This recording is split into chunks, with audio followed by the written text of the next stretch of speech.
All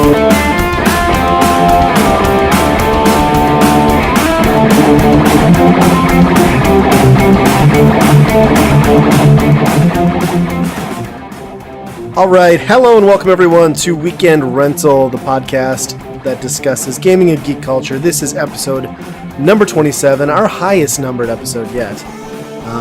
As always, you can find all things Weekend Rental at weekendpodcast.com. That will take you to our social medias, Google Play, iTunes, YouTube. It's all there. It's your one-stop shop. My name is Ryan, and as always, I'm joined by Andy. Hey. And Justin. Hey, everyone. All right, so right into Buy, Rent, Burn, recurring segment of the podcast. If you've not listened to us before, basically what happens is we select a system, this time around the Nintendo Entertainment System, the good old NES, and we'll each select a game for it, and we play those games individually.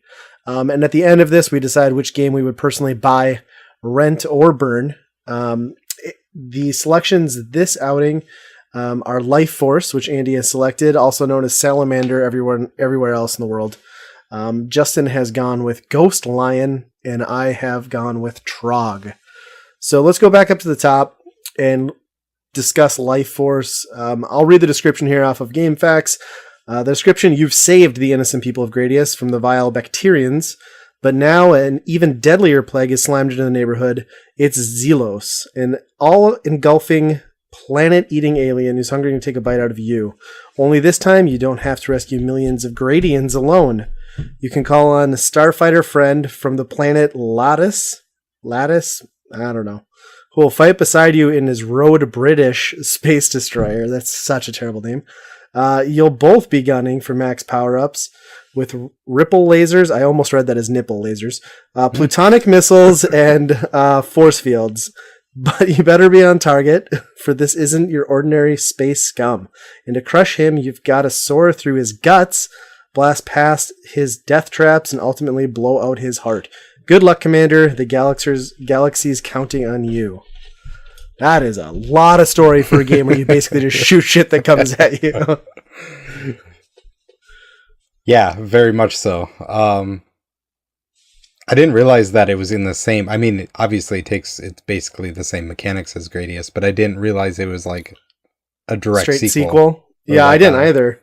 I knew it was like in the same vein, but yeah, I had never noticed that. That's crazy.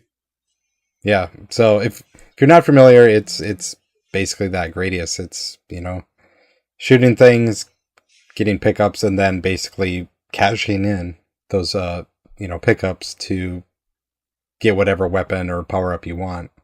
Mm-hmm. It's kind of like a risk-reward system that kind of has been Konami's thing for a long time. But, I don't know, I gotta say, this game is pretty impressive for what they're pulling off on the NES. Oh yeah, for sure. And the fact that they got two-player in there is like a huge improvement over Gradius. However, I'm sure people are going to be mad at us for how we're saying it either way. Yeah. I actually own the arcade cabinet of this game. Humble brag. Yeah, I found it pretty interesting that it's quite a bit different, like the game. Yeah. Sitting down and playing through this again, obviously it's missing some levels and, it looks a little bit worse than an arcade cabinet does. But honestly, the NES version has a lot of pros to it. It's a lot slower. It's a lot more manageable. It's a lot easier. Which it's a pretty hard game anyway. Relative to the arcade, yeah. Yes. It's relative to the arcade, it's easier, but it's still a pretty hard game overall. Yeah. And it doesn't have the power-up system. It doesn't have like the Gradius style power-up system in the arcade. It's just pick up and it immediately powers you up in the arcade. So I found that kind of interesting playing this some more, and I actually kind of like that system better. The holding on to things and then cashing them in. I like that system a lot better. One, it's really familiar too, like for a lot of shooters in that vein, like you said, the Konami kind of just does that. Yep. I've always had a problem with like the ship design in these games, though, just because it is such a slender sprite. Like it's so easy to kind of like lose it or misjudge by a few pixels, like how close you are to something. which resulted in me dying a lot from clipping. Also, just the fact that I'm panicking probably and like hitting up and down too much when I shouldn't be is part of it, but I don't know. It's necessary though too, I guess, because they kind of incorporate the level design around that with like those growing walls and stuff that you have to shoot your way through. Yeah. So I guess it makes sense. They do a good use of like sort of justifying that design. Yeah, I was going to say there's a lot of environmental moving in this game that you have to look out for. Yeah. Oh my God, those frickin' solar flares. I hate that shit.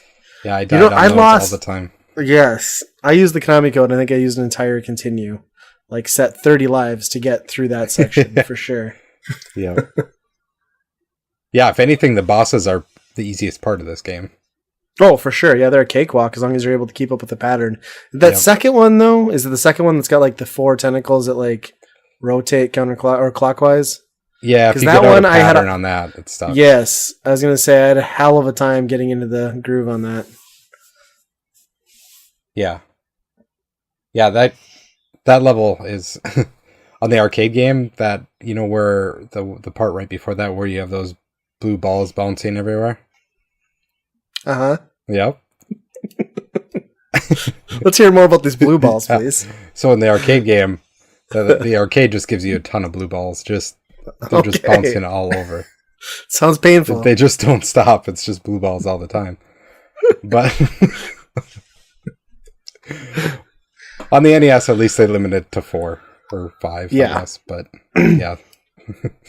I think that was probably for the sake of frame rate, for sure. Yeah. Yeah, it's makes it a lot more manageable. Sometimes when you play a game and it gets that impossible, it's just like you get so frustrated like you can't even beat this. Like it's impossible, you know? But right.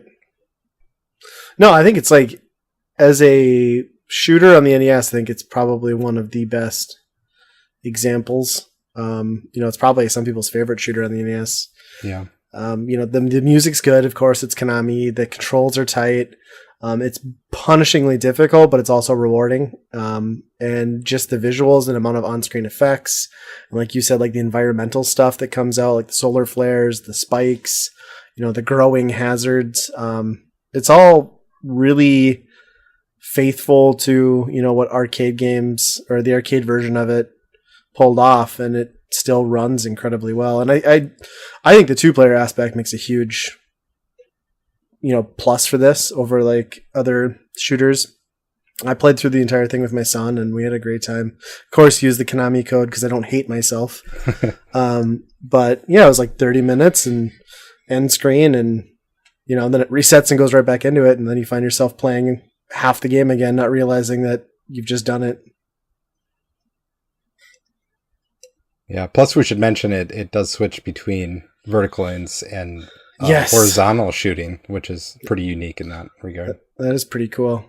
The horizontal stuff, or like the vertical stuff, made me really feel like I was playing kind of like a dumbed down or watered down version of Blazing Lasers. Like there's a couple of those sections where there's like the floating brains and stuff, and I was like, yeah, this feels very familiar. I mean, predates it, of course, but Justin loved it. I know how much he likes shooters. So, Justin, can we hear about how much you loved this game? I mean, as far as the gameplay of it, it plays really well. Like you guys said, the controls are really good. It's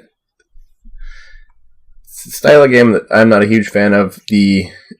Memorizing the maps, though, would be huge because you have to do that in these games. Yeah. Just die and remember the maps. So I can see where a lot of people would find it, to be one of the better games in that era, but I wasn't a huge fan. Yeah. I don't think that surprises anyone, but yeah. I didn't really have a whole lot to say on it, but I mean, it looks decent. Let's be honest. I was really frustrated. How long did you get into this game before you were like, F this? I played about a half hour. Oh wow, okay. That's pretty good. Yeah. I didn't keep continuing though. Like it gave me 2 continues, and then I was working on another project, so I waited and came back and restarted. So it was 2 tries at it. Sure. Well, that's better. At least you give it the good old-fashioned college try, I guess. There's more time than I gave one of the games. Oh, yeah? I bet I know which game it is. I'll just take a wild guess as to which one it is. All right. So let's move on. With that, let's segue. Let's move on to Justin's pick, Ghost Lion. So description on this one: how high are your hopes? How powerful are your dreams? How strong is your courage? You'll need them all to help Maria find her parents in the caverns of the Ghost Lion. Use magic bombs, storms, and thunder wisely against zombies, goblins, and kobold, the monster with a face of a dog. Keep your companions close: Centaur, the half-man, half-horse, Twana, spirit of the lamp, and faithful Mojo, the spirit of the spear. It's the easiest way to get into role-playing. Bullshit. And only the biggest supply of courage will get you and Maria through.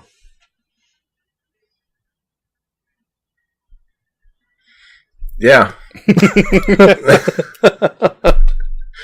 So I had no idea what this game was. I picked it out of a list, just random. And I guess basically it's kind of, I suppose, like, what, the Zelda style? Over the top, like you explore random encounters. I don't know. Yeah. I didn't really play Zelda ever either, but it's more of a traditional turn-based RPG, but yeah, the map overview part, yeah, I would say is Zelda-esque. And then, yeah, the combat, it's turn, and it seems like it's random as to who gets to go first. I don't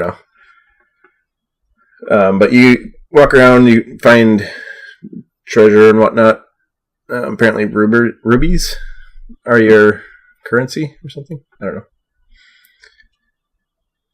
Yeah, I don't know. Not much fun.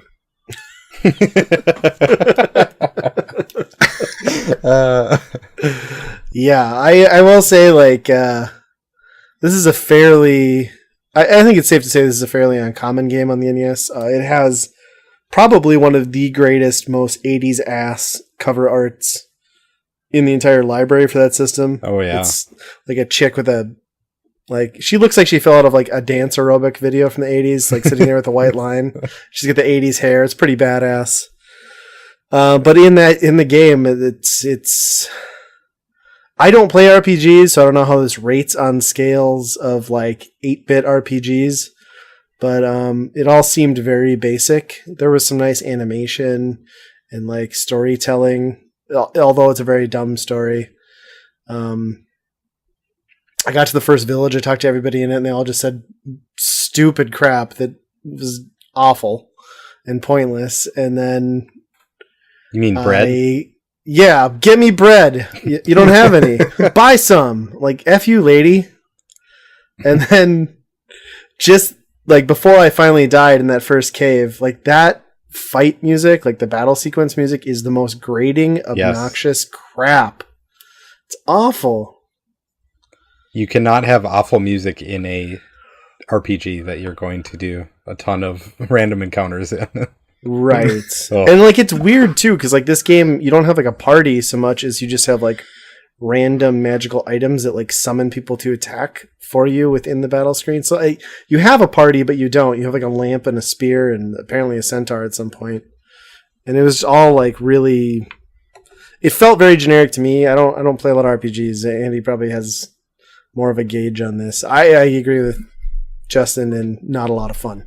It's kind of the consensus. The only thing I had was a dagger. How did you guys have other attacks?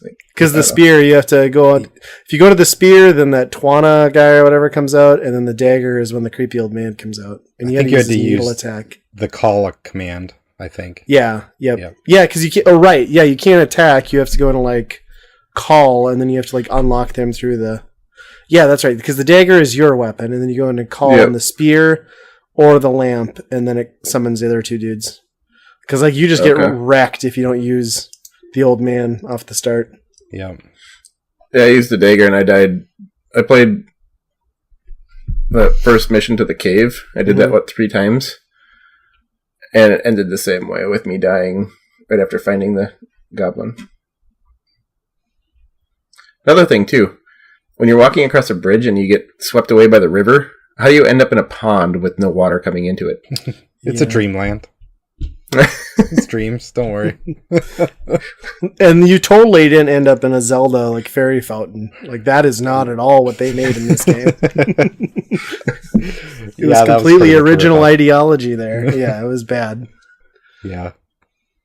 I gotta say though, like, I don't think any RPG could stand up real well in the format of this. Like how we're playing these games. Like, you're never really going to tell quality between them, I guess. Right. That's true. We're never going to have the time to put into it like we should on those games. But yeah, this is kind of like middling, I would say. I mean, it's a Dragon Warrior ripoff. It looks just like it's got the same kind of battle system. Although like the summons are kind of cool. Those are different. I liked it. It was almost like they're like, oh no, we don't want anybody to sue us, so we're going to name everything different. So like your level is called Hope. And your HP is what? Courage? Yeah. Yep. Courage. And Dreams or something. Just Dreams. You need dreams to summon stuff from spears. It's fact. Yeah. You're all out of dreams, man.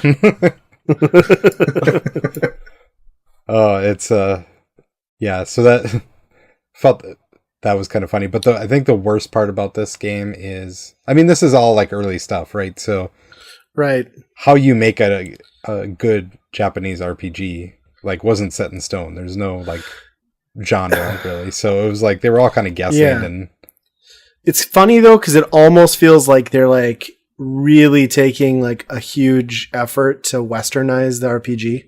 Like they put in like the most relatable terminology, you know, like you know, you're saying like XP's gone. Like it's not a weird story. It's this happy-go-lucky Caucasian family that happens to live in a village in the jungle. You know what I mean? It's just, it's the most like PG generic like thing that you could suck like a group of 8-year-olds into, and like maybe they did the protagonist as a woman to like try and draw the female crowd. I don't know, but and I don't. This probably isn't Western developed, I'm guessing, but it feels very much like they were trying to cater it to our audience. Yeah. In a time when nobody was receptive to that type of game. Yeah. They definitely had like that anime style graphics, you know, so it's kind of Japanese. But like the biggest mistake I think they did was that you don't gain levels by battling. You find all that stuff like in a chest. You know, you open a chest That's and how then you do it? They're like, oh, now your courage is higher or whatever, you know.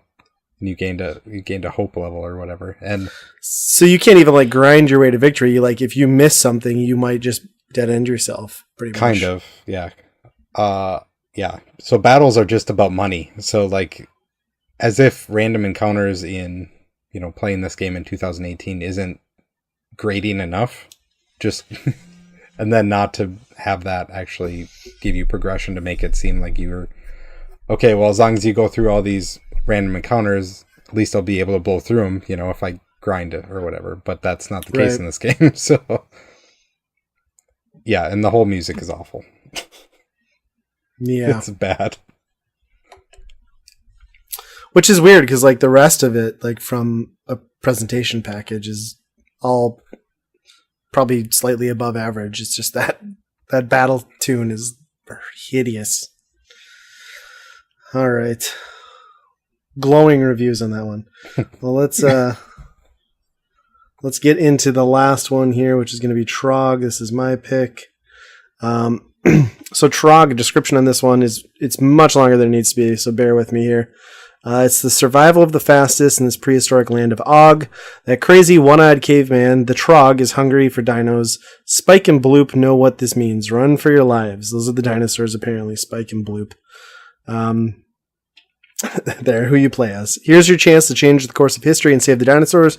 Don't become Trog's Stone Age feast. Instead, use your reflexes and wits to race through 50 fun-filled levels packed with dynamite action and surprises. You'll witness the greatest inventions of all time. Fire, wheel, the pogo stick. all invented by Trog to catch his dinner. Just watch out for the tar pits. And you've got special pickups that keep the carnivorous chowhound in check, like pineapples that turn you into a ferocious Trog-munching T-Rex. It's like this. Either you save the dinos or you're extinct. Big description on what essentially boils down to an arcade-style maze action puzzle game. I guess it's mostly like Pac-Man if instead of eating power pellets to eat ghosts, you ate pineapples, became a bigger dinosaur, and ate cavemen. It does get a little more interesting with like some of the game mechanics, like doors that transport you to certain worlds. You do have a defense. Even when you're not powered up, you can punch the caveman away or Trog away. So there is some more skill to it, but it's all very arcadey. The goal is to essentially clear the map of eggs, which will open an exit, and you want to get out of there. There's some different power-ups, like a fire shot that will blast the cavemen away too. And yeah, just as you'd imagine in a game like this, it just progressively gets more complicated and faster paced. The one main issue, I love the graphics. I think the music's fine for what it is. The one main issue I have with this is like every map is surrounded by, I think, water. So the cave or the dinosaurs you control, like they're always moving. You can control the direction they go in, but they don't really just stop when you lay off the D-pad. So it's very easy if you're moving quickly to just accidentally like run yourself off the screen. I don't know why that had to be an option to like throw yourself off the map, but I think that was my biggest frustration in most of this. Yeah, I would agree with that. My first time getting to the edge of the map, I assumed I was going to come to the other side. Just playing other games, and no, you fall off. One night thing, though, the cavemen actually fall off too, randomly. They'll walk off the edge. Well, they are dumb one-eyed cavemen, so I guess that makes sense. No depth perception. Yeah. Yeah, I was, I did the same thing off the edge, like, constantly. I think my brain just could not get over the fact that you have to stop over there. Mm-hmm. Every time you got to the edge, I felt like it was just the edge you would stop, but no. Yeah, it's... I don't know about you guys, but I had an issue with the turning in this game. I don't know about you guys, but like if you get like halfway past the turn that you would take, you can't turn. You have to go to the next one. So I ended up having to play. You have to like basically hit left or right on the pillar or the egg or whatever instead of where the opening is. I don't know about you guys if you had that issue or not. Yeah, I mean, it's definitely not as responsive as you would like. And I don't know if they did like the loose controls to give it more of like an arcadey feel, but yeah, I did run into that quite a bit and found myself like quickly adjusting and turning back a lot. I was super annoyed with that right away. After a while, though, I just pre-planned where I was going and would do it before, but it sucked because you're committed to going when the cavemen are on their way that way already. Yeah. So it's kind of... Yeah. And that's a frustrating point you bring up, too, is like the way the cavemen work in this game. It's not like Pac-Man Ghosts where you can always track where they are on screen. Like they'll burrow into the ground and then sometimes pop up like directly in front of you. Yeah. Or in those maps where there's like doors, they'll like fly out a door at you. Like it's almost impossible to anticipate that, which seems needlessly cheap. I like the blue mushroom, though. As soon as you eat that, then they all know exactly where you're at, and they come after you. Is that what that does? It's like slows you down, so they're all faster than you, and they all come at you. Oh, I was eating the crap out of that, trying to figure out what it did, and I never got it. I don't think I got that one. I got the one that makes you turn into T-Rex and go after him. But yeah, that's probably the best part of the game. I couldn't make it over to any of the other items because there's always surrounding the items that would spawn in on the map. Yeah. It took me a while to realize that the thing that froze them was an ice cube melting. It's like, why does this box make them freeze? I don't understand. I'm like, oh, that's ice. I get it now. Yeah. I don't know. You could be like, this is an acclaimed published game, but I mean, really, you could probably be excused for thinking that this might have been like an actual arcade game at some point that got a port. Because I mean, it was. I feel. Oh, it was an actual arcade game. Yeah. Okay. I played it at MGC one year, I think. Oh, I didn't realize it was in the arcade. It's got some really weird graphics too on the arcade. Like it's almost like Gumby or something. Oh, really? Like Gumby. Yeah. Nice. Yeah, I think it's like it captures like the vibe of an arcade game pretty well. I mean, I think I wouldn't go so far as to call this a hidden gem because I think a lot of people know about it, but I think, for a game that's like relatively unknown on the NES, this is well worth your time. And it's a lot of fun with 2 players. I played with my son. And then it's kind of fun because like it splits the eggs up after the first level.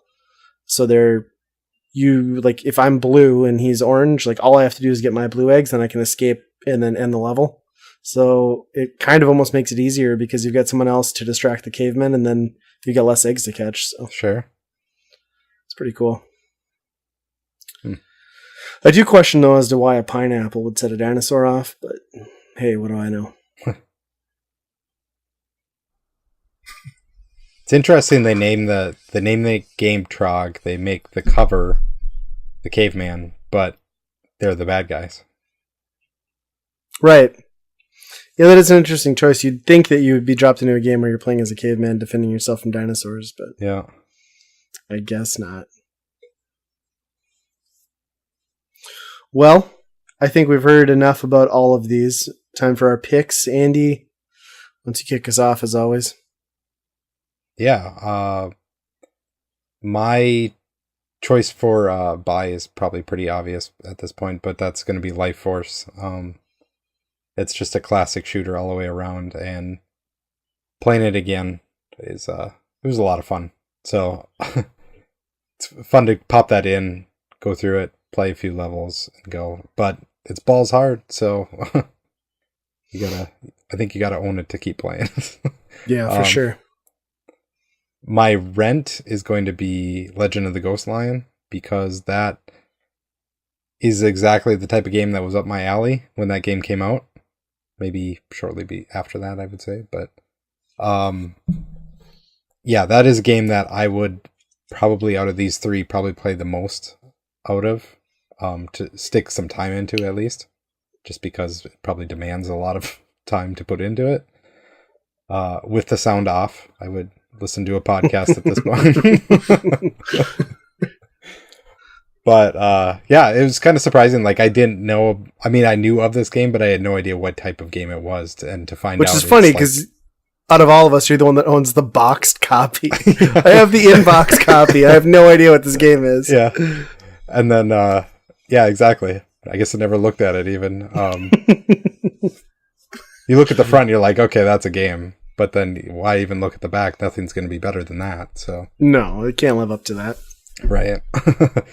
So kind of surprised that, hey, there was another, straight up RPG on the system that I guess I didn't know about. So it was kind of surprising to come across that this week.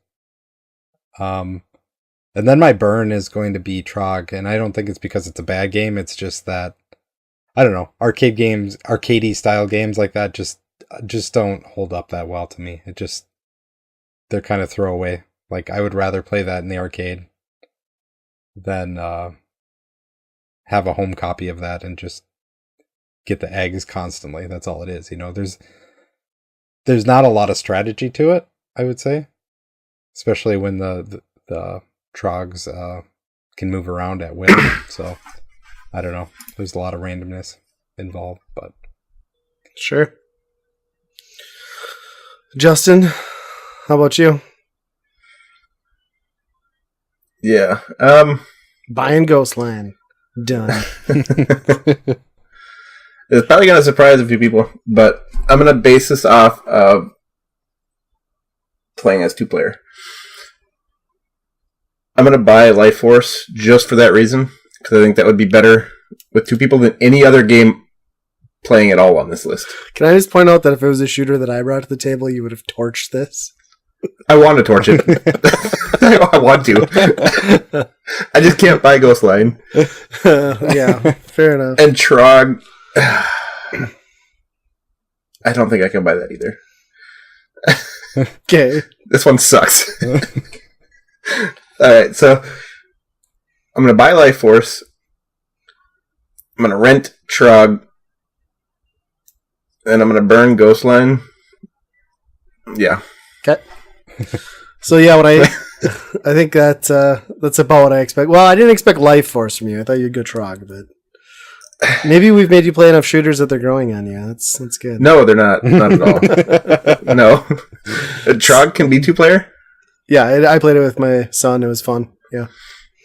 I don't remember seeing 2 players an option on that, but yeah, it's pretty cool. And then it gives like one player like the win at the end of each round based on how many points you get. So my son kept getting pissed that it was always me. And eventually he's like, I don't care. I don't care if I win. I'm like, spoken like a loser, son. I didn't. The animation didn't at the end that. of the level is cool. Yeah, like totally. Yeah, it's very, I don't know, 90s, 80s-ish feeling with like weird colors and like a rad and stuff on the screen and zap. But yeah. Yeah, so it's funny with Life Force, because like when I threw the picture out, I just took a picture of the 2 NES games that I owned for this, minus Ghost Line, that I was playing it for the podcast, and I guess friend of the podcast, Musty Hobbit Second Breakfast, like immediately commented, buy Life Force 8 days a week. And I gotta say, yeah, he was pretty much spot on. Like Life Force is by far the best game in this lot, I think. And I would buy that. In fact, I have bought it, and that's going to be my buy this go around. I think it's really fun 2-player, especially. Again, I would have to do it with the Konami code. I just don't have the patience to get good enough on standard lives. Really like that game, though. I've really grown to appreciate shooters in the last few years of collecting. It's not something I liked at all when these systems were out, but I really love them now. So I'm going to buy that. I'm going to rent Trog. I think it's a fun game. I think because it's based on an arcade game, it makes a perfect rental because it's not something you're going to sink a ton of time into. And I really hate RPGs a lot, especially traditional, old school, turn-based RPGs. So as cool as the cover art is for Ghost Line, F that game. Like, I am burning the hell out of it. I'm sorry, Maria, but I'm torching you. That was a pretty good mix where I'm like, I don't know what to buy. These are all pretty good. And Justin's like, I wish I could burn all these, but I can't. I mean, if I would have... I don't remember seeing Trog as a 2-player. Yeah, go back and try it again with your kids. It's fun. Because if that... I might change that, but... No, this is set in stone. You're getting this list tattooed to your forearm. You can't change it now. Yeah, it was. I don't know. This is an interesting Byron Burn because it's like so wildly different in terms of what these games are to one another. Yeah, especially Ghost Line being the wild card. Like, I'm so glad that you picked that. Like when you picked that one on the list, I was like, oh, Ghost Line, and knowing that you would probably hate it, and I would too. But did you know that that's what it was? I knew it was an RPG, yeah. Okay. Yeah. And I was just like, I already knew I was going to probably burn this going in, but that is not the game's fault. That is my intolerance of turn-based RPGs that I just can't do it. Yeah, especially 8-bit. I love RPGs, but they're so slow on an 8-bit system text, that it's just... Yeah, it's a little bit too much. They're not optimized like you expect they are now, and yeah, it's tough. Although I will say, like, the menu system in that is very natural for the NES. Like, those menus are quick and responsive, and like hit and B works really well or A to pull everything up. I thought that was pretty good. Didn't make me like it. Yeah, I kind of like the transitions between like different rooms. Like, obviously, they could have made it. I mean, a good RPG would have made it just, flowing like that, but just kind of the transfer into a new room like that was cool. Yeah, it was kind of neat. Well, there you go. Another Byron Burn in the books. Watch my 140 part Let's Play through. I was just going to say, you need to do a Let's Play of this, yeah. Throw it up on the website or on the YouTubes. Let's get it going.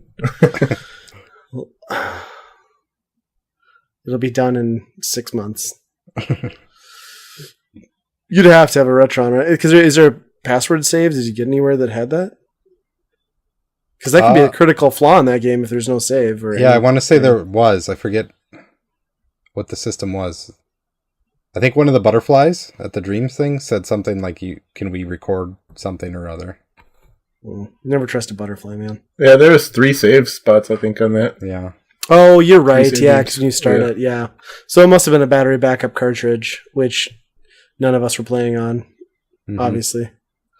Andy, you're going to have to dust yours out. Yeah, go for it. Do it. Although I guess those emulators all have save states. But.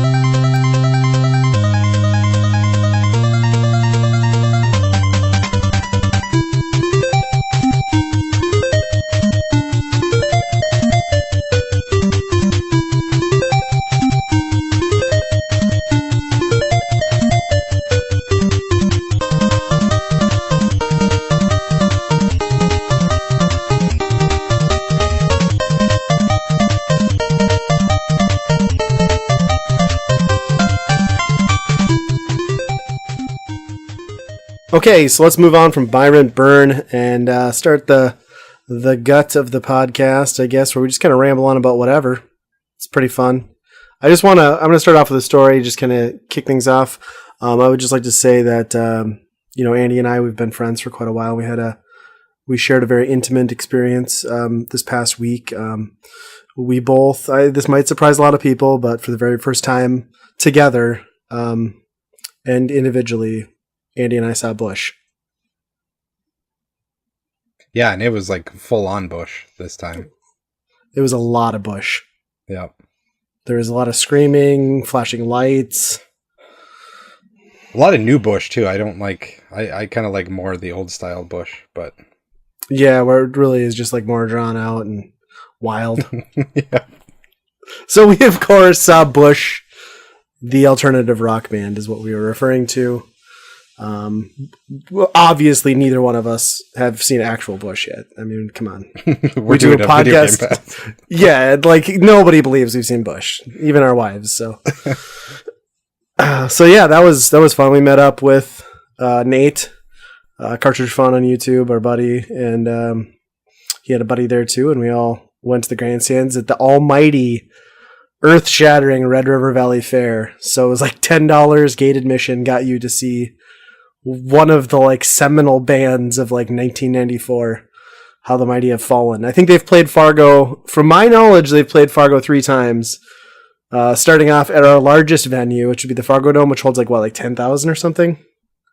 Is that maybe too much? It's by far the biggest space, and now they're playing the fair. Granted, it is, not 1992 anymore, but it's kind of funny. I mean, I could have went and pet a cow with that same $10, Right. The activities were endless. It wasn't just him. Yeah. But they put on a good show. The weird thing was, musicianship wise, it was all excellent. And Gavin was actually surprisingly still talkative and into it, considering I'm sure, in the relative scope of his career, it's got to be a little disappointing to play the Red River Valley Fair next to some giant Bud Light banners. But yeah, I thought it was good. And, like Andy said, they played a lot of new stuff. So, I would say traditional Bush, the one that most people listen to was their first 4 albums. And I don't know that anyone really listened to their 4th one. And then they broke up for a decade. Now they've put out apparently 3 more records. And they've had 1 radio hit off of that, but I bet half that concert was new stuff that even as a fan, I didn't know. I haven't kept up with their newer stuff. Yeah. Didn't really recognize it. Some of the new stuff was very almost a U2 feeling. Oof. A little lighter. That hurts. Bono loved it. His ears just perked up somewhere. Yeah. I don't know. It was a pretty good show overall, but like you said, it's a lot of the new stuff. But. Well, and their music is very much it had a time and place. It was very relative to the era that it came from, but it has not aged well. There was probably a crowd of I don't know. We talked probably about 3,000 people maybe at the top end. Yeah. And like Bush is a weird band. Like the crowd couldn't get into it at all, really. Like people sang along, but it's weird to see like a huge crowd at like a rock show and everybody's just kind of standing there.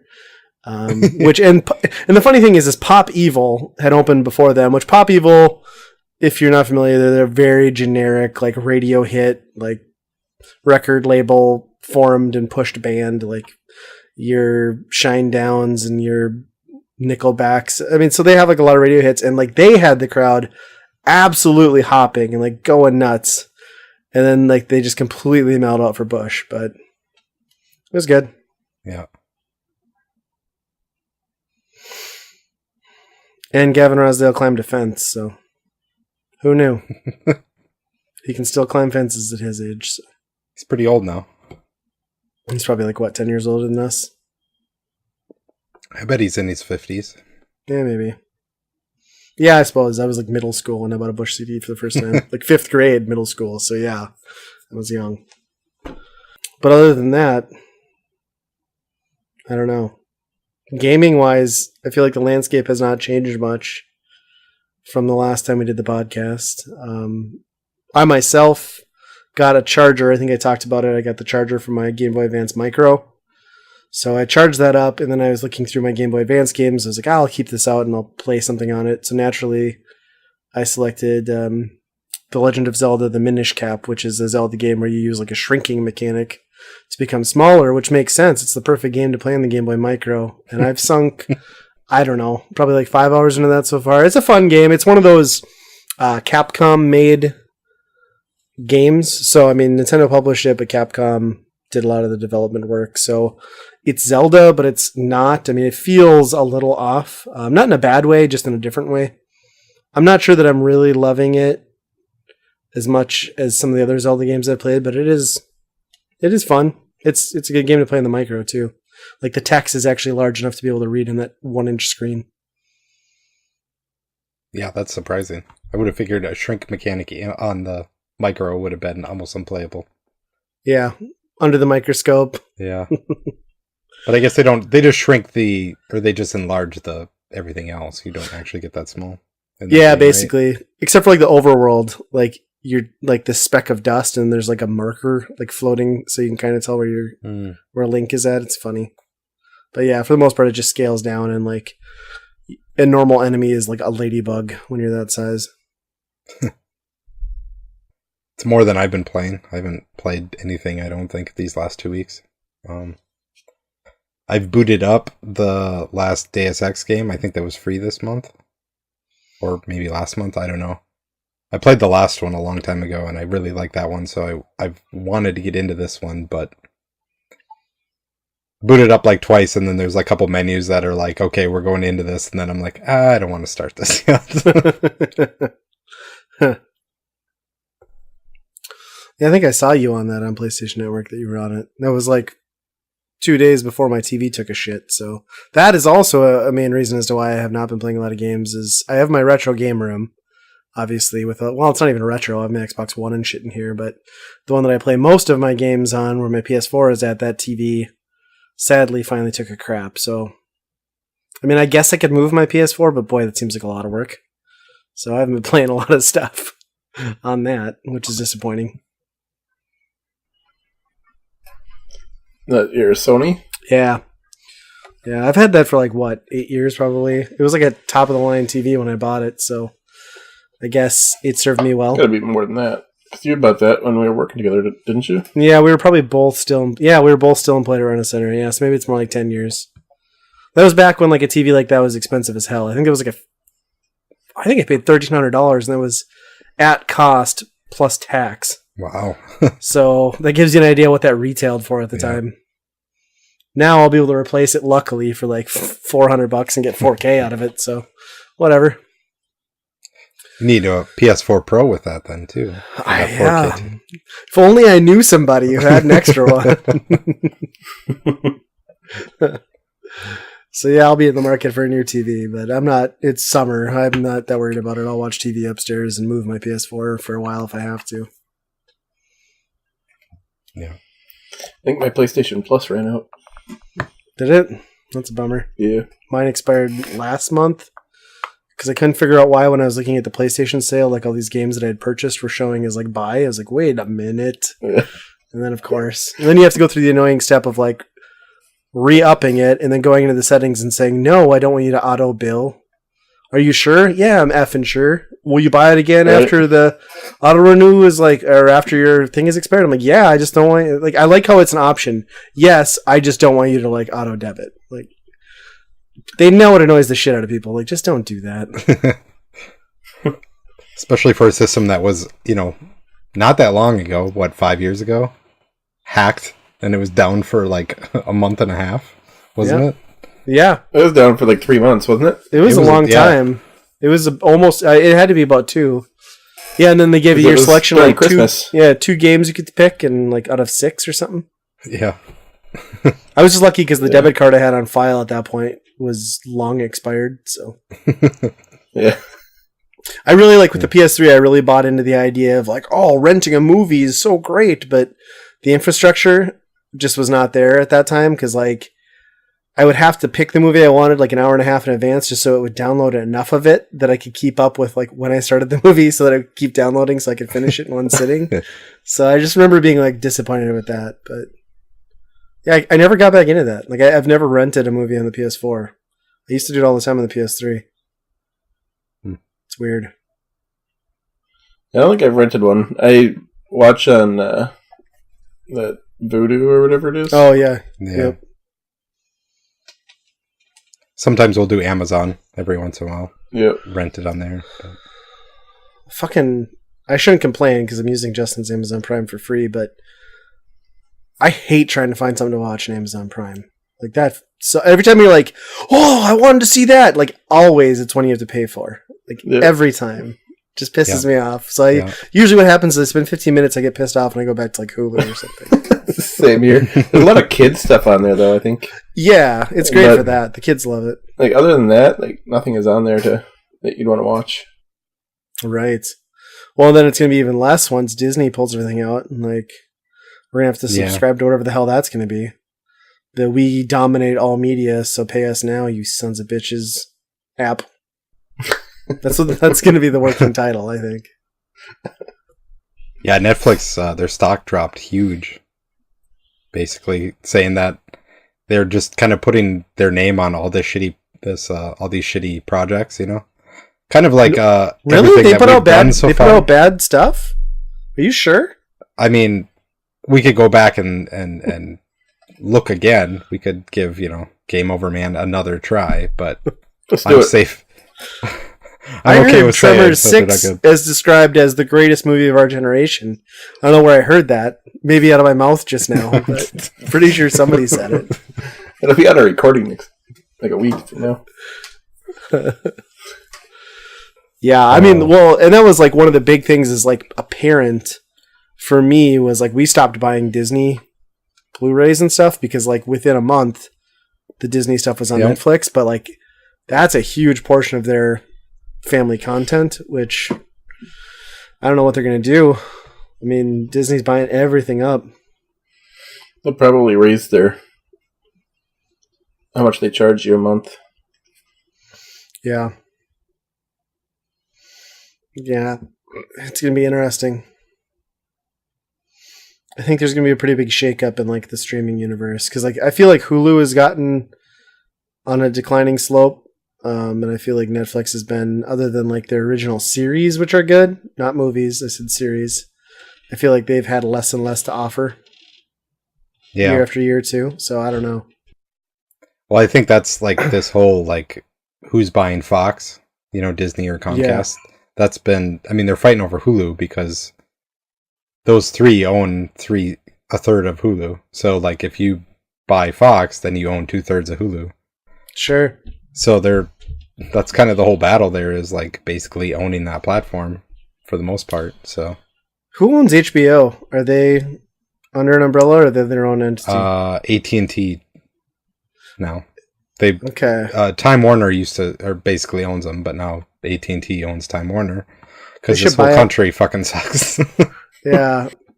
HBO should buy Netflix and then like merge and put their shit on one platform.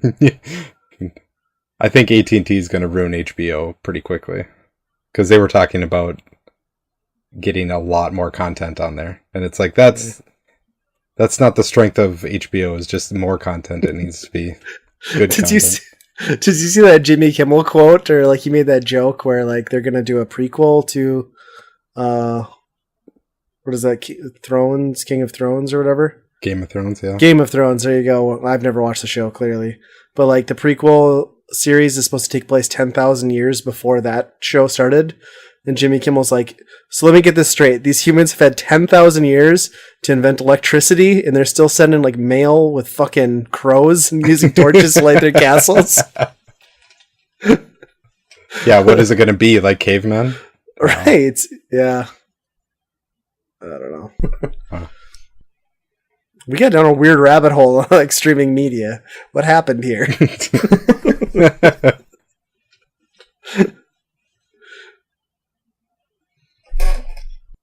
At least we can all agree that YouTube sucks. Yeah. I mean, I feel, and I felt for the last few months to a year that like the platform is kind of dying and going in a direction that is not healthy, especially for smaller YouTubers and community driven, like smaller channels. I mean, us on YouTube, myself as a YouTuber, you know, the content it drives, the algorithms it uses, the way it pushes content is beneficial only to a very select group. It drives really stale content. Yeah, it doesn't, you know, it's not like it used to be. It used to go into my recommended and it would be like legitimate, because I've always been into pickup videos and smaller channels, like gaming focused channels. Never is that stuff recommended. I discovered most of the channels that I got into initially through those recommendations. They are never put in my recommendation feed. Even the channels that I still watch and like, I don't even know when those videos come out some of the times if I don't go through and check my subscriptions. And then, you know, even as a content creator myself, I mean, it's not like I make top tier content, but it takes a significant amount of time to shoot something, set up, put a video out, and then just to watch the diminishing return. And I know fewer people are getting it. You know, I mean, probably some of that's my own fault, right? Like maybe I'm not making as good a content, but like when you look at the trending pattern on something like pickup videos, which was my biggest series, like my bread and butter, every time I would knock out more subscriber or more views than I had subscribers up to a certain point.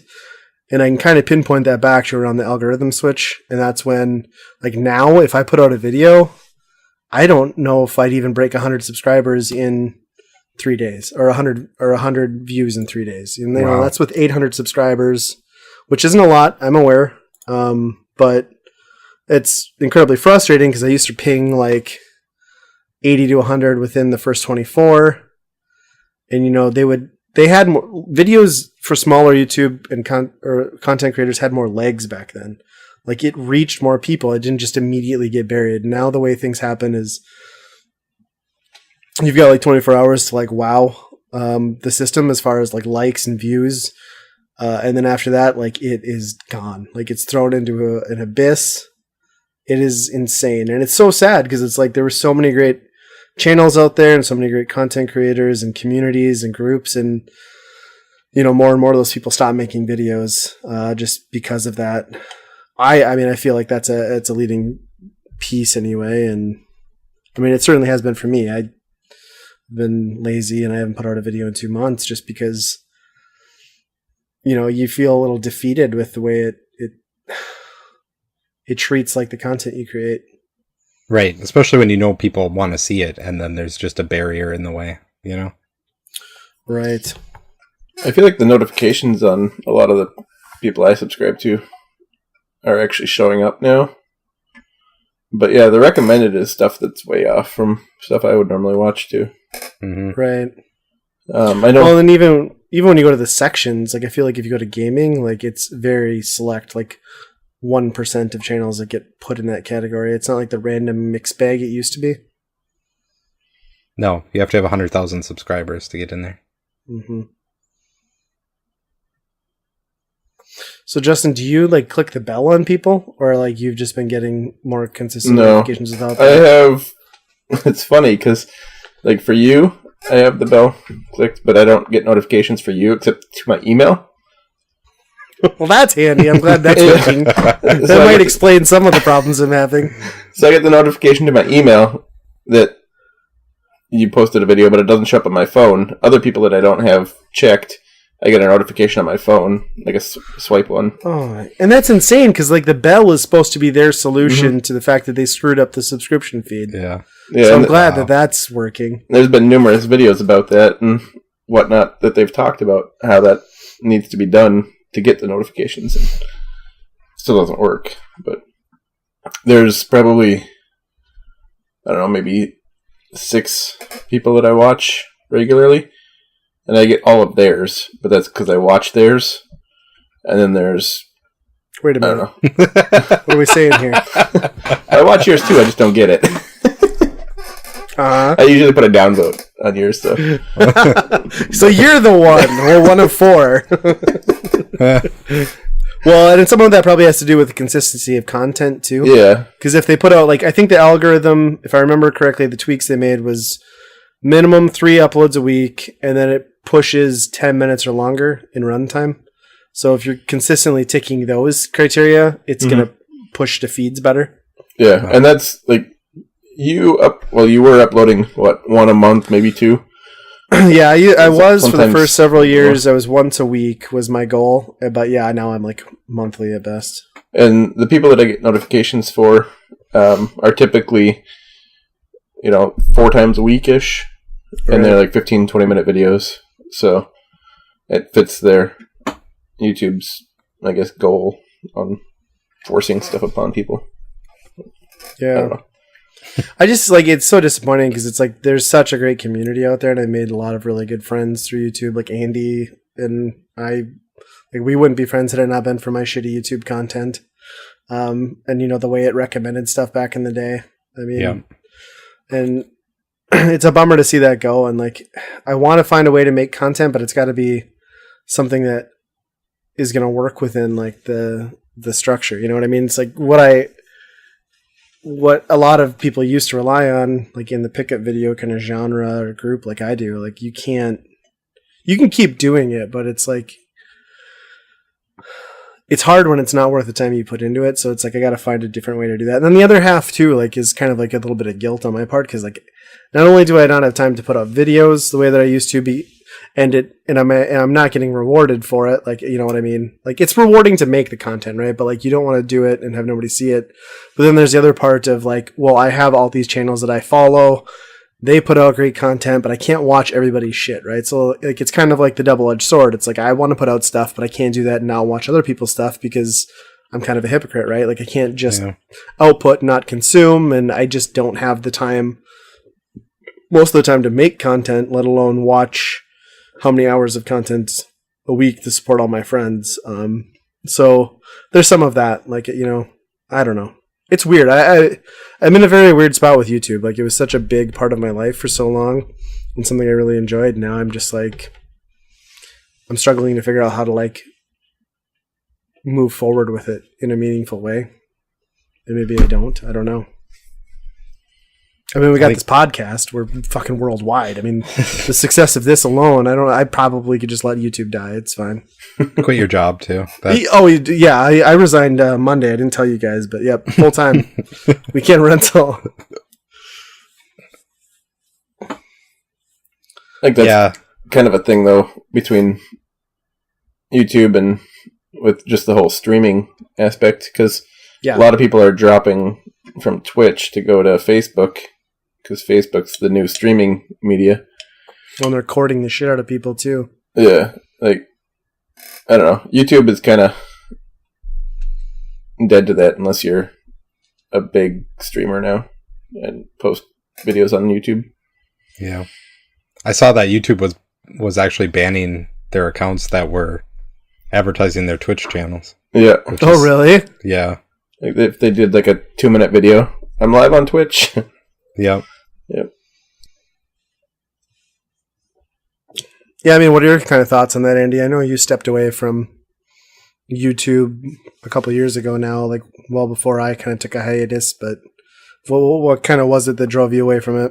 Was it just the time? It was the time involved mostly for the most part. That was, I mean, I don't think people understand what kind of time sink is involved with making a quality video. It's insane.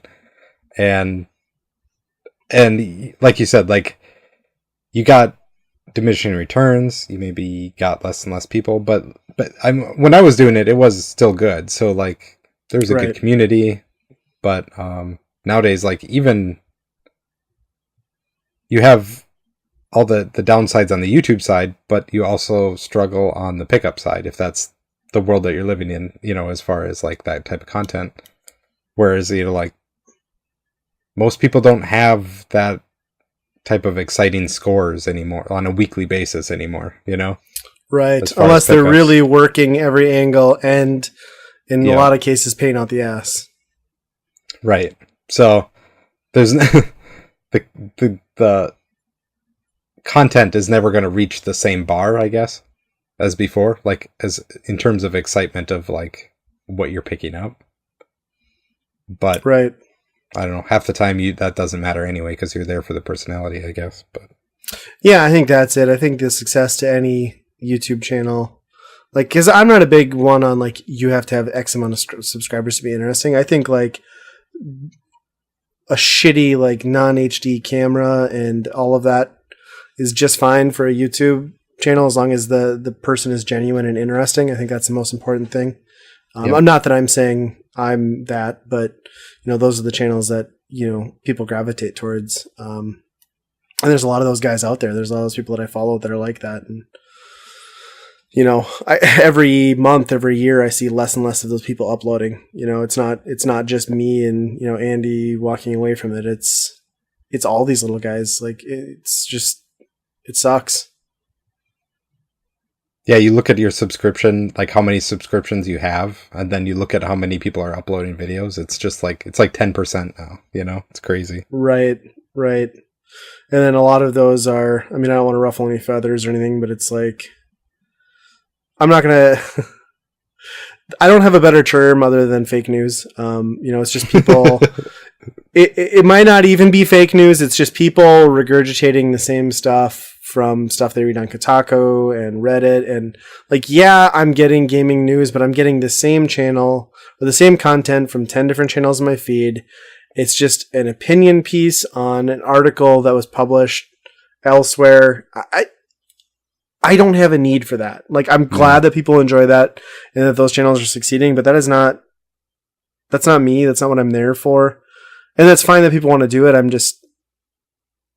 It's weird. And, you know, it's always the same thing. And then the other, like, abomination that I see or cancer is, you know, all these kind of predatory accessory or startup Indiegogo Kickstarter things where it's like, you know, the Retron 77. I've gotten like 12 videos in my subscription feed because they give a free Retron 77, you know, their new Atari from Hyperkin, to everyone to review it. You know what I mean? And all these people are through the same MCN, so they end up getting the same stuff handed out and same deals, and that's cool, but you're taking my entire subscription feed and for a day giving me 6 flavors of the same thing. And again, why? Yeah, it's not good. The place it's at, it's just not good in that regard at all. Right. And there's like a ton of channels that I really respect that are live streaming, like a ton of great smaller channels, but like I've live streamed. I've done it. Andy, you know, you've done it. Justin, you stream on Twitch, but like on YouTube, it's just such a small group, and like it's hard to like get into that. I'm just not. It's nice to pop in and say hello and like have a little chat with these people that I consider my friends, you know, like my YouTube family, if you will. But, you know, that's not something I can, with my schedule, sit down and spend a good amount of time watching. And there's always so many going on a given night. I mean, do you pop in and say hi to one person? Well, kind of not, and like backhand slapping another, you know, I don't. So it's like the only way to kind of play fair is to not participate. And that's hard. Yeah, that's fair. I mean, and for me, like, I watch a lot of the content through console on TV, and like live streaming, like the whole chat side, just is almost inaccessible on a console. Right? Just, yeah, you have to have a second device almost. Yeah. Yeah, it's a weird thing because, like, so much of like what YouTube has done for like building up the hobby that we love, as far as like gaming and retro gaming, like bringing people together, and now it's just kind of like turning into this like toxic presence. I feel like, so it's kind of sad. And maybe I'm completely off my rocker, but like I don't think I'm that far off base. I think it's going in a direction that I can't recover from. I think it's a lot of, like you said, the fake news type channels. You got those, you got the drama channels, all those, that try to get YouTubers against other YouTubers and get views and whatnot. Like, all those are the ones that explode because people like drama, and that's dumb. Yeah. Right. I agree. Yep. And as soon as this goes live, I'm going to lose like 20 fucking subscribers. You know what's funny, though, is I gain more subscribers when I don't put out videos. I told my wife, I was like, I think people are just happy that they don't have to see me, so they subscribe. That's my solution. Or it's like a Kickstarter where you have to reach like a certain threshold before you put out another video. If you come back, I'll reward you with another mediocre video. Let's do it, people. Yeah. Oh, it is what it is. I've had a lot of fun with it, and I genuinely like making content. I don't know where it goes going forward. And it sucks that a lot of the people that I loved watching stepped away already. Yep. But Andy's coming back. I actually did get a new camera, so. Ooh. Still waiting on the second, or what episode is it of the eBay games? Yeah. Oh yeah, eBaying for extra life. That's coming. Yep. That's coming. I looked. Your last pickup video is MGC pickups from 2 years ago, Andy. Slacker. Oh man. Yeah, I better get on that. You still have like 80 subscribers or something. That's impossible. Those people. Well, they're dead. Nobody's taking care of their accounts. It's just cats like hitting the refresh button. Yes. Let's see what you're actually at. I'm curious. I think you're still above 80 though. Wow. Did you ever hit 100? I don't remember because I feel like you were like growing. Pretty close. Like, I'm going to stop putting out stuff. Yeah. Because reasons. Let's see.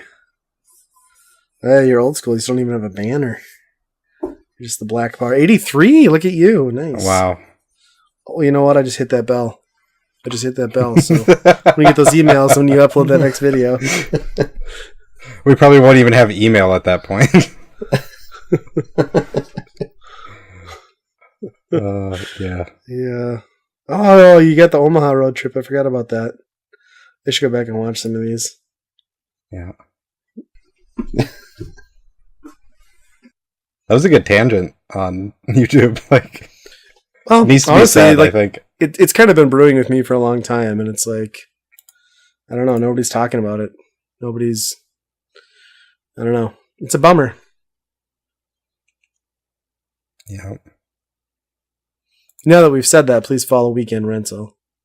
Just go to YouTube, search Weekend Rental. Yes. That's our podcast. We put stuff out there. A smattering of people have watched it. You need better clickbait. We pull in an average of 5 views per video, I'll have you know. Now it's time to run through the news and tell us what we think about it. Oh my god, did you see this YouTuber's mad at this YouTuber? Oh. I heard that video game experiment has genital warts. I don't know if it's true. Why do you think he quit? He quit. Got him from Metal Jesus. Yeah. I had to step away from the limelight. And I got Hep C after sharing a beer with Justin at MGC. Fake news. Oh. Is there anything gaming related that we can actually talk about? I feel like none of us have. I have one thing. Okay. No Man's Sky is It's still a game? Yeah, it's getting a huge update for free.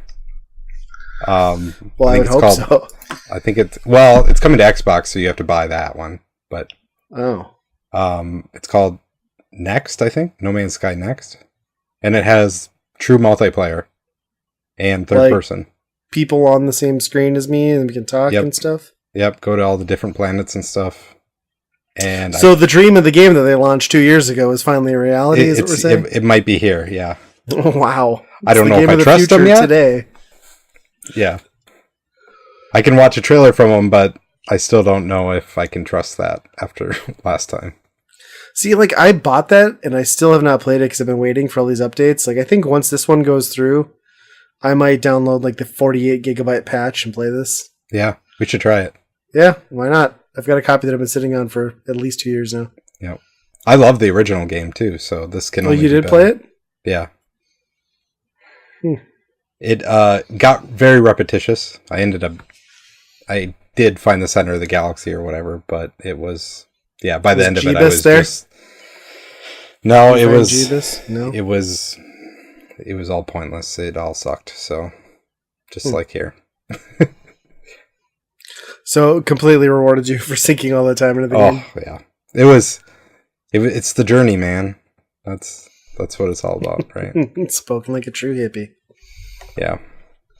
So will this new update launches on all platforms at the same time, or is it going to be a timed exclusive to Xbox because they're launching on there, or what? No, I think this comes next week across all of them. Okay. So cool. And yeah, they've had 3 or 4 massive updates up until now too. So this is, it's got to be a completely different game at this point. I just wonder what the incentive is for that, because they can't be having cash flow still coming in from that. No, the only thing would be that Xbox version, but right. Let's put this on the worst selling platform of this generation. That'll recoup some losses. Yeah. Port it to the Wii U while you're at it.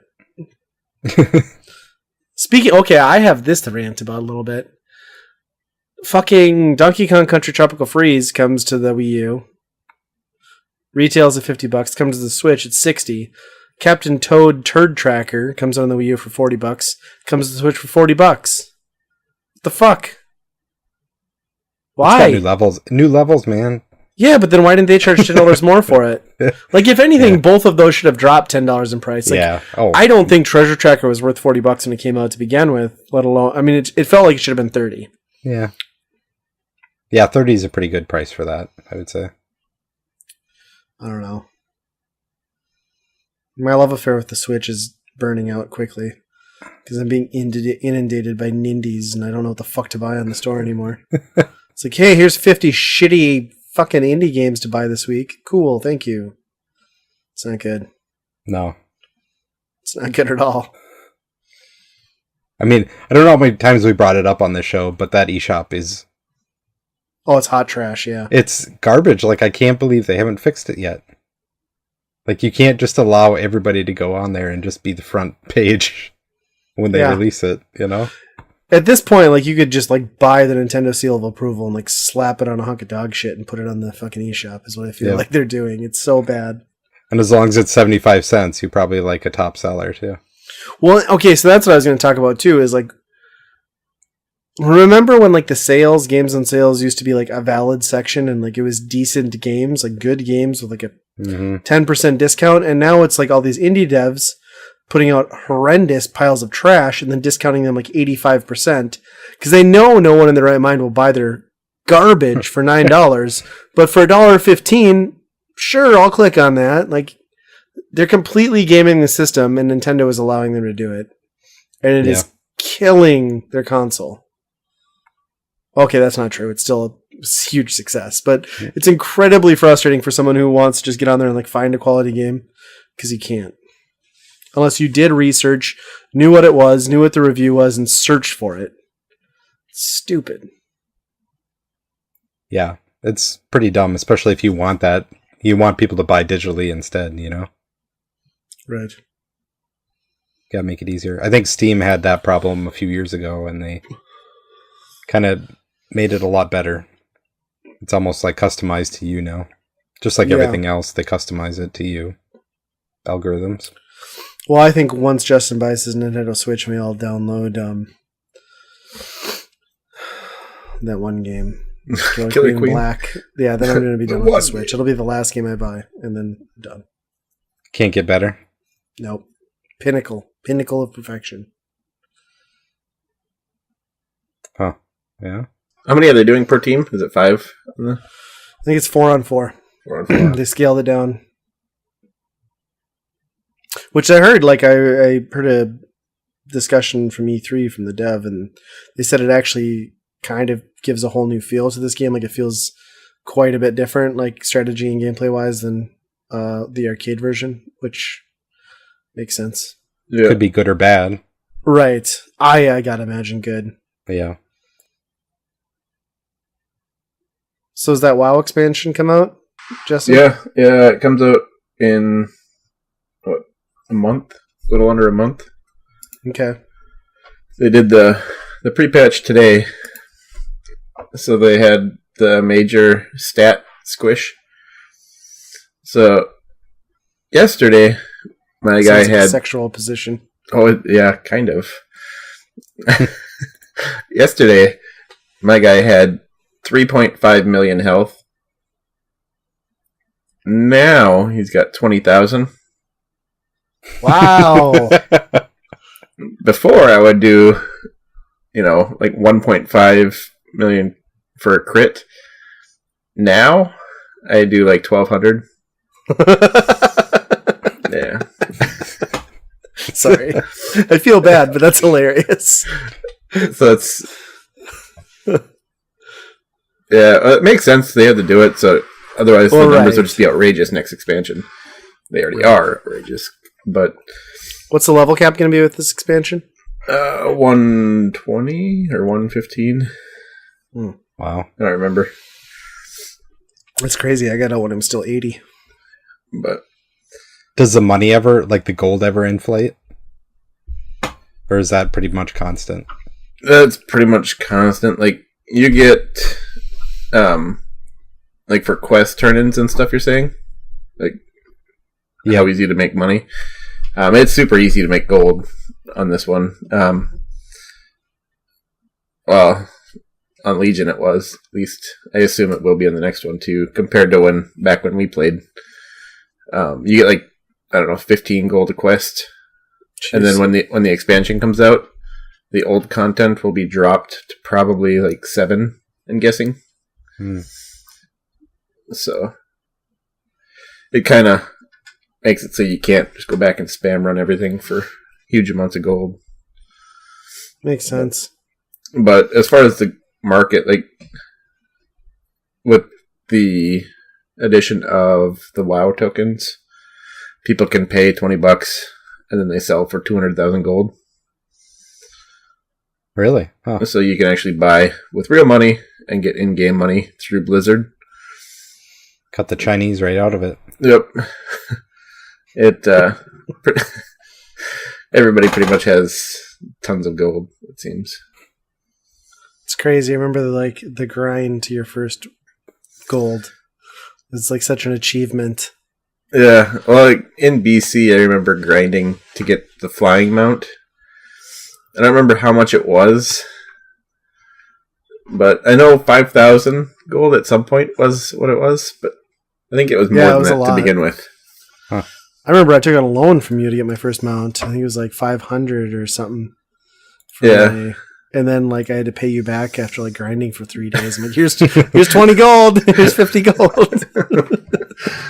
Slave driver. Now, probably my third day in, I had probably 10,000 gold. Wow. So That's it's awesome. pretty easy to make it, but a lot of people don't want to, so they buy it. Yeah. Well, that's kind of nice that they give you the cash option, though, because then it keeps, scalping and inflation in check. Yeah, I think it, a lot of the gold spam, too, that used to go on is eliminated now with this. That's kind of nice. Yeah, it's cool.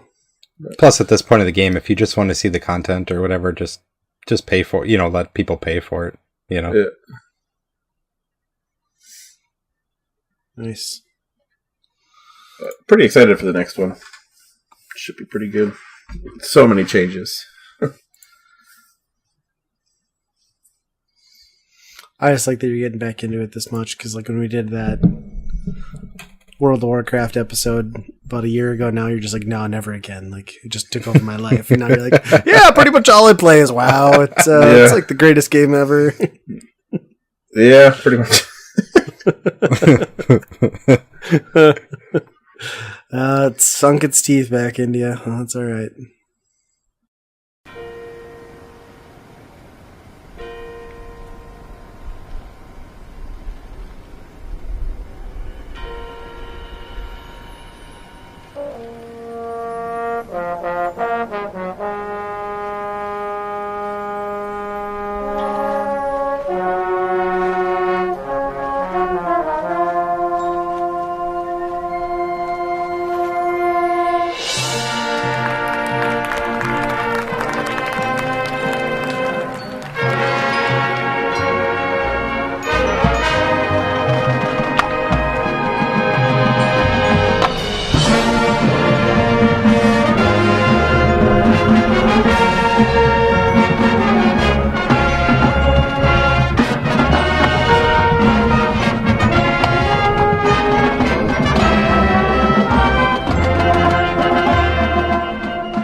Okay, on to the failbag, where we answer questions from 20 years ago in old magazines. This one's actually 18 years ago in GamePro 128. Adam, via the internet, because this was still that time where you had to specify, hey, this guy lives on the internet. Nice. He says, I was playing Pokemon when I suddenly realized that Pokemon don't actually live in pockets. Why then are they called pocket monsters? Shouldn't they be called ball monsters? I emailed Nintendo these questions, but they haven't responded. I think ball monsters would be a much more suitable name for Pokemon. Then, when trading these creatures, you could say, hey, want to trade ball monsters? I mean, everyone wants to say that, right? Wow, it's a completely different game. I have a theory that one of the devs that came up with the Pokemon series over at the Pokemon Studios, or what is that? Yeah, what is the company that makes it? It's Pokemon Game Freak Company or whatever. Yeah, it's Pokemon Company, but yeah, yeah. I have a theory that he actually had a pet name for his pocket pussy, that he called it Squirtle, and then that's where the idea came from. You just ruined like one of my favorite Pokemon. That's Squirtle. He's ejaculating when he says that. Every time. Is he wearing sunglasses? This is not good. And that's how Pocket Monster was born. Happy. That's why Nintendo didn't write back. It's an E for everyone game. Now Blastoise, that is a ball monster.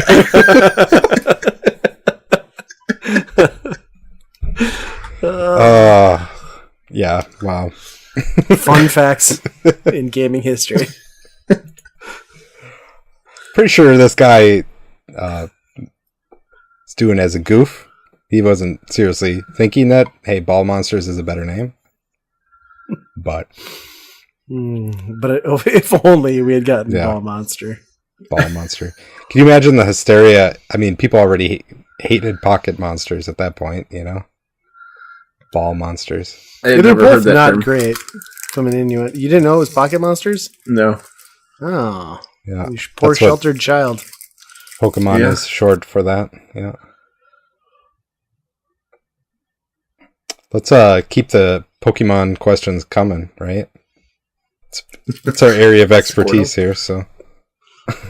Squirtle. Laguna from the internet, it says, let's face it, the Pokemon phenomenon is dumb. Nintendo is out to pollute the minds of little kids with these idiotic pocket freaks of nature. I don't see what people, or my friends for that matter, see in them. Sure, Pokemon for the Game Boy was good for the first time around, but now I see it taking the Resident Evil path, cloning itself into remakes of the same game. Only a true idiot would buy a remake, and on this planet, we have plenty of them. Like oh the boy, guy who wrote this. How was Resident Evil clone? Resident Evil had the same. Like that is one of them. That series like has some of the most varied gameplay. Yeah, from game to game, almost to a problem. Like people wanted more of the first one. Right. Yeah. Tank controls died eventually. Yeah, this guy's. I mean, I get what he's saying with Pokemon. Like they kind of do the same thing. Oh yeah, and then when he's talking about remakes, like they've actually remade how many of them now too. Like, oh yeah, for sure. I would love to, find this guy and then ask him, like, what he thinks about Pokemon now. He's probably got like the ones on Switch pre-ordered right now. I guarantee you, his pre-orders in the GameStop for both versions plus the Pokeball. So he's a hypocrite. I'm calling it. Man, I want to get that ball, and then I can really go all out on the Ball Monsters idea. You know what? I'll get one too, and we'll put our balls together. Yeah. And we'll get some pocket monsters. It's going to be great. Dibs on Squirtle. Yeah, you could have that. I've ditched Squirtle from my mind at this point. Oh. Scott from South Carolina.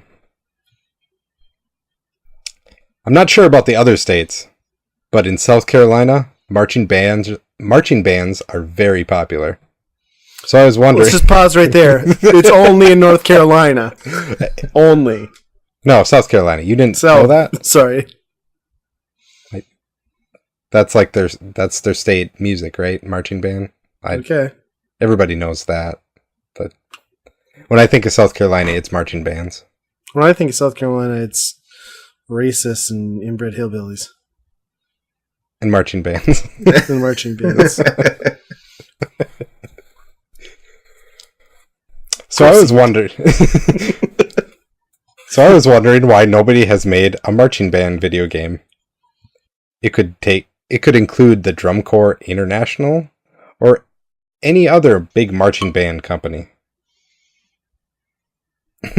Well, you're in luck, I guess. There's like a plethora of plastic instrument-filled video game shit coming your way. You're not marching with them, though. You can do whatever you want with them in the privacy of your own living room. Huh. You could put a rope on there. Yeah, that's true. Man, I want to go to a parade this year. Marching rock band. Yeah, just marching rock band. People with guitars. Like 3 rows of guys with Donkey Kong jungle beat bongos and the taiko drum master dudes following them. Yeah. It's going to be epic. Kid with the samba. The Samba de Amigo. I just don't because what year was this from? 2000. So what would you have done with that property at that time? Like are we into the Guitar Hero phase? No, just before it. Yeah, quite a bit. Yeah, it'd be just before it. Yeah. Because it'd be like 2002, 2003 was when Guitar Hero came out. Is that about right? Probably. Yeah. So like Drum Mania maybe? Or yeah. Drum Mania, is that the one? The Konami one that would so I mean like, yeah, the technology was there that could have potentially worked out. But like, I just don't know if he means like, I without having that on the table, right? Like, so that stuff didn't exist. Like, what is Scott envisioning that a drum or like a marching band game would be, I guess. Are there actually like marching band competitions? Yeah, there are. Like, so is this like sim marching band? Like you have to choreograph like the flute section and like this sounds just terrible. I don't really know what this guy's after. There's a whole wide world out there, I guess is my advice. Don't focus on marching bands. Just live your life, Scott. That said, there's at least one indie game probably that is that. Probably. Marching band video game. Hopefully it's on the Switch. It's probably like some hentai fucking game from Japan. No, it's a marching band. The first thing that comes up, let's see, is a marching band showing the face of Pikachu on a football field. Great. There you go. We came full circle on the Pokemon. At least it wasn't a Squirtle. Yeah. That is a lewd act to do on a football field.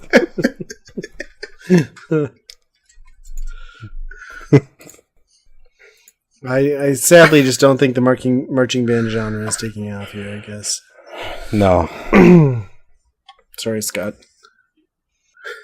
God, I hope we don't have any listeners north or South Carolina. I joke.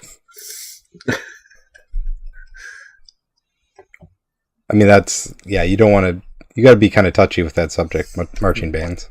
Right. Who am I kidding? We don't the have redneck listeners. jokes, whatever, but if you start like getting into those marching band jokes. Redneck racist? That's fine. Marching band. You crossed the line, sir. The drum line. Drum line. Yes! God, we're losers. This is awesome. I have actually watched that movie. I'm sorry. I know. Don't pick it for fucking amazing movie time. That's all I gotta say. Can we make a video game out of that movie? Is that plot good enough for a video game? I think the answer is gonna be no. Not having seen it, I'm gonna go with no. Okay, this might be the last one for today. Sad. This guy's name is Blading Dragon. Is that like Blazing? Except he's like one step up. He did the gateway drug and now he's blading. He's bleeding. Man, I'm bleeding hard. He says, I yell at my video games when I'm losing, and my parents won't allow me to play games with blood unless I calm down. They think that I would yell more at They think I would yell more at violent video games than at regular ones. But I don't think that's true. Do violent video games really make people yell more? Seems like a loaded question. I feel bad for these guys' parents. Like, stop yelling at your games. Calm down. What is their kid Damien? He's gonna get more worked up if there's blood. Yeah, I don't understand. I don't know that violence factors into frustration with the game. I think boils down to gameplay, right? Like, yeah, you'll be playing like Elmo's Big Adventure, and if it sucks to control and it's shitty, you're gonna be just as pissed off if you're playing like Total Carnage or something. Yeah. Tell them what you're good at and what frustrates you and what you can't do as a gamer, I guess. But also, maybe if you're a kid, just don't play violent video games with blood in them. Just saying. Yeah, you could turn into a vampire. It happens. Mm-hmm. By transitive property somehow. Yeah, exactly. Too much blood, you just have thirst for it at some point. Mm-hmm. She started out as a mild-mannered, gamer, and then Mortal Kombat. True story. Mr. Blading Dragon, if you're still out there listening to this, I would recommend setting your parents down and having them watch Angry Video Game Nerd. And then also say that could have been me, but you stopped me. You destroyed my destiny. Man, I never even thought of that. This could have been. Maybe he is. Maybe. Yeah, this is James Rolfe. He wrote in. Mr. Blading Dragon himself. It's an honor. Thanks for writing in, James. We appreciate it. Oh. Squirtle. Okay, so in the anime of the Pokemon series, there was a group of 4 Squirtles. They were called the Squirtle Squad.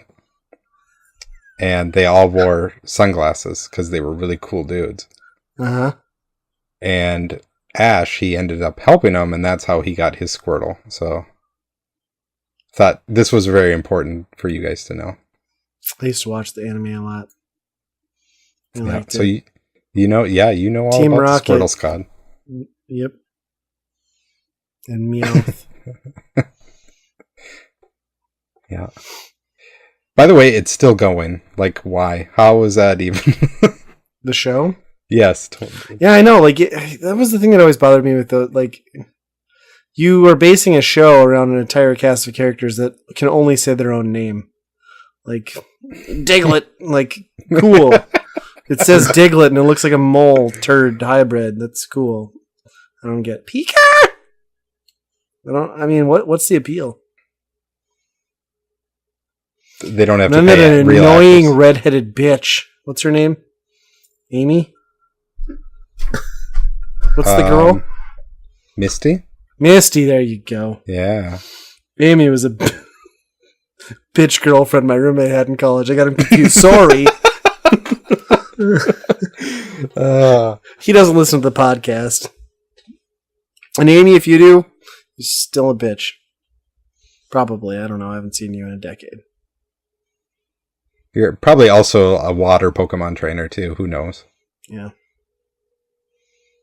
If she was a Pokemon, I'd be Squirtle. if that tells you anything. That's a good as spot to leave off than any, I think. So just all right. Once again, I'm sorry, everybody. All right. So like Ryan had said earlier, you can visit our website for all of our media outlets. We got it's going to be www.weekendpodcast.com. You can also send us an email with any questions, comments, concerns. That's going to be weekendrentalpodcast@gmail.com. You can find us on iTunes, Google Play, and as always, be kind, rewind. bananas.